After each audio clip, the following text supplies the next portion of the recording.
One more thing, Italy সব সিটিতে job পাওয়া যায় না। সো ইতালিতে আসতে পারা হচ্ছে অনেক বড় বিষয়।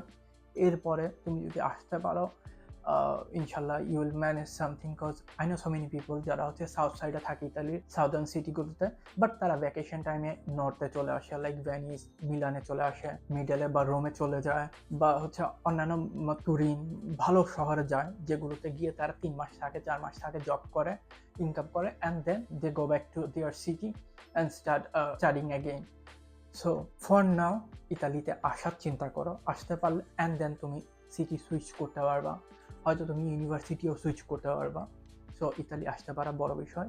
যদি কোনো ইউনিভার্সিটি থেকে অফার লেটার পেয়ে থাকো যেটার লিভিং কস্ট কম, গো ফর ইট। যেটাতে কম্পিটিশন কম, go for it. And then যখন তুমি ইতালি চলে আসবা, দেন তুমি পার্ট টাইম জব নিয়ে চিন্তাভাবনা করতে পারবা, সিটি মুভ করা নিয়ে চিন্তাভাবনা করতে পারবা। সো ভিডিও বড় না করে ছোট করে বলি, ইয়েস তুমি ইতালিতে পার্ট টাইম জব করতে পারবা, তুমি 700, 800, 900, 1000 ইউরো অব্দি ইনকাম করতে পারবা।